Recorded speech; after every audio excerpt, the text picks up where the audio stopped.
Oke, kita masuk di video bagian kedua. Di video bagian kedua ini saya akan membahas 5 tren berikutnya. Ya, tadi di bagian pertama ada beberapa tren yang sudah saya sampaikan, mulai dari percetakan 3D dan 4D, kemudian 5G, ya, ada artificial intelligence, blockchain, dan yang terakhir tadi cloud computing, gitu ya. Nah, 5 tren berikutnya ini juga tidak kalah menarik ya, dan merupakan banyak sekali potensi yang bisa kalian eh, eh, manfaatkan gitu ya untuk pengembangan bisnis atau potensi bisnis di masa depan. Yang pertama berkaitan dengan Cloud Native Platform atau kita sebut sebagai CNPs. Ya. Nah, apa sih sebetulnya Cloud Native Platforms? Mungkin kalian masih asing dengan istilah ini, tapi sebetulnya rekan-rekan mahasiswa mostly pernah menggunakan teknologi ini.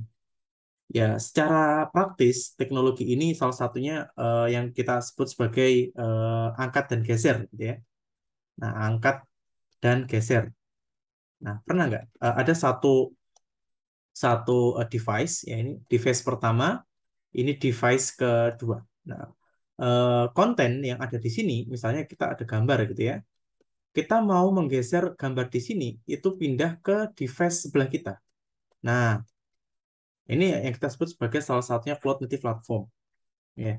Jadi teknologi cloud native ini eh, sangat bisa memberdayakan organisasi ya untuk membangun atau menjalankan aplikasi yang dapat diskalakan lebih lebih banyak gitu ya.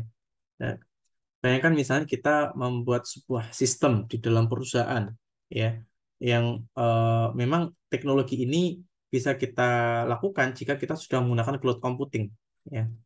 Seperti yang saya bahas sebelumnya, ada cloud computing. Nah, ketika cloud computing ini sudah dilakukan, misalnya kita dalam satu forum ya, kita mau memigrasi misalnya ataupun juga kita mau mendistribusikan data ya, mendistribusikan data.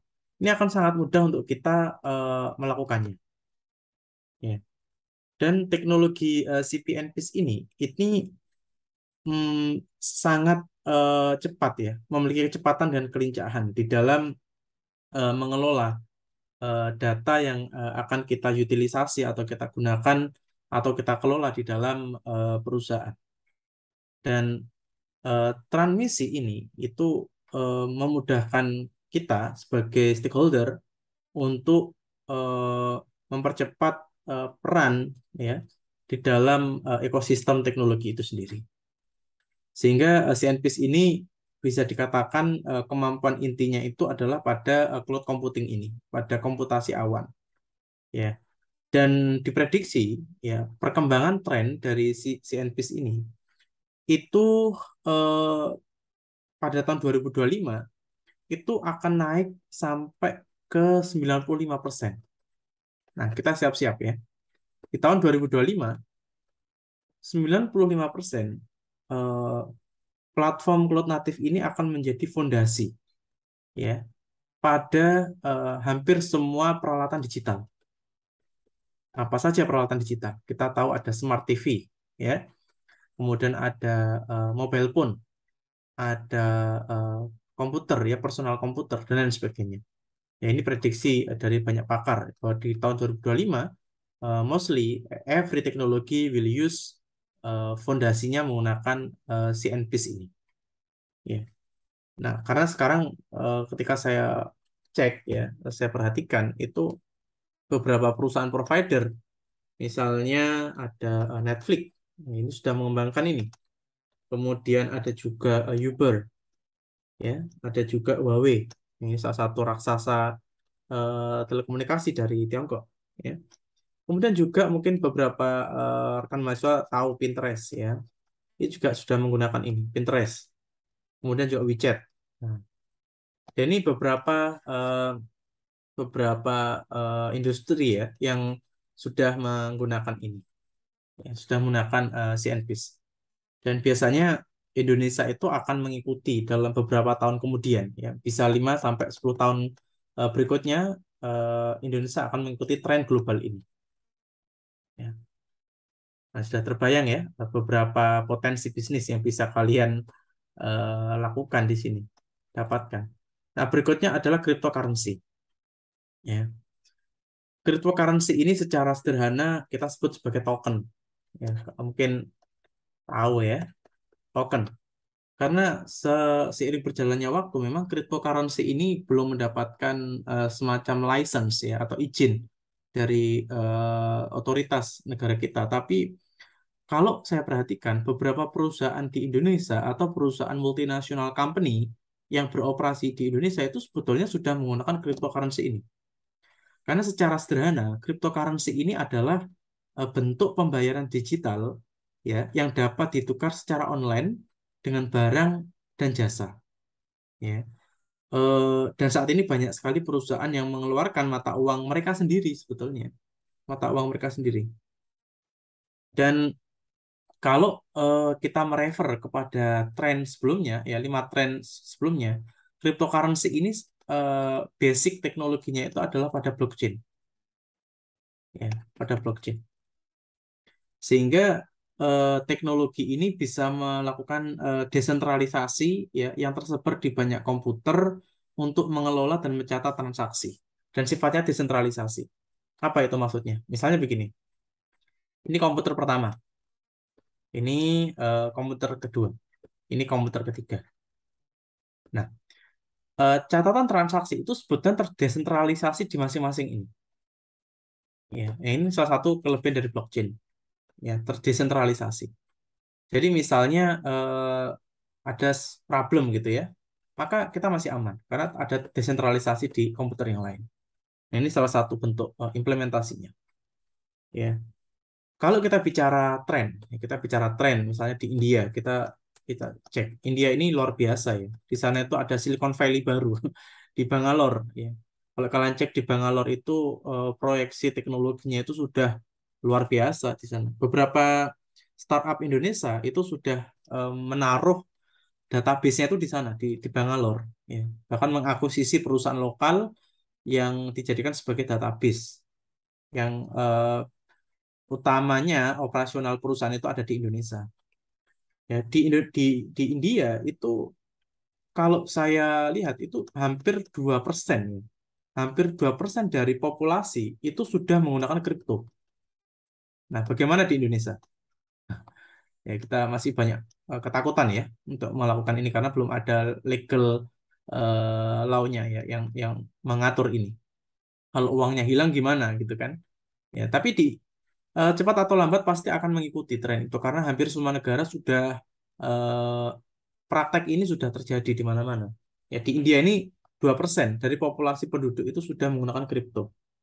Bahkan kalau kita cek ya ekosistem kripto ini itu sudah digunakan ya lebih dari atau kurang lebih lah ya 300 perusahaan di India dan itu bisa menarik angka uang ya itu sampai 60 lakh ya itu eh, banyak saya silakan kalian konversi sendiri itu lebih dari jutaan dolar ya yang melakukan investasi di sini artinya perputaran dana untuk mata uang kripto ini sudah sangat tinggi ya biasanya Indonesia nunggu 10 tahun biasanya baru mengikuti pola pola global ya kemudian apa sih sebetulnya kalau kita bicara kripto? Ya, manfaat utamanya apa? Manfaat utamanya adalah yang pasti inklusi. Nah, ini yang sering digaungkan sama Bank Indonesia atau OJK, inklusi keuangan, inklusi keuangan. Ya, inklusi keuangan individu ini bisa lebih masif ya jika kita menggunakan cryptocurrency. Dan ketika kita menerapkan kripto, sebetulnya ya mungkin kalian bisa cek ya di bank A dan bank B ketika transaksi harus ada berapa 6.500 ya biaya transaksi ini nggak ada kalau dalam kripto jadi transaksi menggunakan kripto itu antara biaya ya antara waktu itu jauh lebih efisien dan pastinya akan eh, menghemat ya pengeluaran dari para konsumen di Indonesia. Nah, apalagi manfaatnya dari cryptocurrency? Ada dua aspek besar yang kalau kita perhatikan tuh yang sulit untuk dimiliki oleh transaksi konvensional ya. Yang pertama itu peer to peer. Nah, peer to peer. Jadi orang pertama itu bisa melakukan transaksi secara langsung dengan pihak kedua tanpa ada perantara atau tanpa mediasi. Nah, selama ini misalnya kita mau transaksi ke perbankan ya, saya mau transfer nih ke kalian ya, ke mahasiswa saya, pasti ada mediasi yaitu bank. Ya. Nah, kalau di cryptocurrency ini hampir perantara ini tidak ada. Ya. Hampir perantara ini tidak ada. Dan yang kedua, kripto ini kerennya itu menggunakan pseudonim. Ya, artinya apa? Kita bisa loh menyembunyikan identitas kita. Ya, karena sekarang kan privacy ya itu sangat luar biasa tidak aman gitu ya untuk di negara kita terutama. Karena apa? Data transaksi kita bisa aja dibobol dan ini sangat membahayakan. Ya, data di perusahaan, data bahkan di kepolisian itu data-data real ya kemarin di BIN ya di BIN pekan lalu atau pekan ini awal pekan ini itu datanya juga diambil. Nah, tapi ketika kita menggunakan pseudonym ya kita data secara histori digital nama saya Badowi itu nggak ada karena saya bisa menggunakan eh, nama di balik akun itu gitu ya bukan nama saya yang sesungguhnya. Nah, ini memang pro kontra ya. Ada yang melihat ini sebagai sisi positif dengan konsekuensinya, ada yang melihat ini dari sisi negatif dengan konsekuensinya. Ya, tentunya kalau kita tidak mau naif ya, ya pasti seperti saya sampaikan ada versi satu, versi dua. Ya, suatu saat nanti semua perbaikan akan dilakukan dan aspek kelemahan akan semakin diminimalisir. Ya, tapi cepat atau lambat eh, kripto itu pasti akan digunakan ya, hampir oleh masyarakat global. Nah, yang berikutnya adalah tentang cyber security mesh. Ya, cyber security mesh. Kalau kita bicara cyber security, ya keamanan jaring keamanan cyber itu memang kita tidak bisa melepaskan diri ya dari aspek perancangan dan penerapan pada infrastruktur keamanan teknologi informasi itu. Ya, kalau kalian bicara berpikir opportunity, ya ini sudah menjadi salah satu sektor bisnis baru ini, ya. Bisa jadi konsultan IT, konsultan perancangan atau dan lain sebagainya. Terlepas dari itu, memang eh, keamanan cyber ini menjadi salah satu eh, hal penting saat ini. 10 tahun lalu mungkin belum pernah kita pikirkan ini, ya. Dan kenapa kita perlu memikirkan berkaitan sama cyber security, bahkan sekecil apapun organisasi kita itu dibutuhkan. Ya, ketika kita sudah memiliki cyber security itu, ya, maka kita bisa membangun sebuah ekosistem digital yang kita sebut tadi ada transaksi, ya peer-to-peer, kemudian kita bicara tentang cloud computing. Nah, semua itu dengan adanya cyber security mesh ini akan bisa lebih kuat dan fleksibel dan juga modular untuk keamanan jaringan lebih kuat. Ya, salah satunya memang di big company itu mereka menerapkan eh, cyber security mesh arsitektur. Ya. Ada beberapa perusahaan BUMN di Indonesia ini baru saja mereka membuat data arsitektur, ya, data arsitektur. Ini belum sampai kepada sini. Ini PR lagi gitu ya. Setelah data arsitektur eh, kita punya, kemudian kita kembangkan teknologi itu, maka kita juga harus memperhatikan CSME ini. Ya. Dan ketika perusahaan itu sudah punya CSME atau cyber security mesh ini bisa kita kawal gitu ya.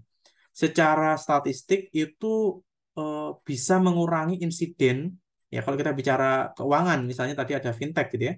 Dari fintech itu bisa insiden itu bisa dikurangi sampai 90%.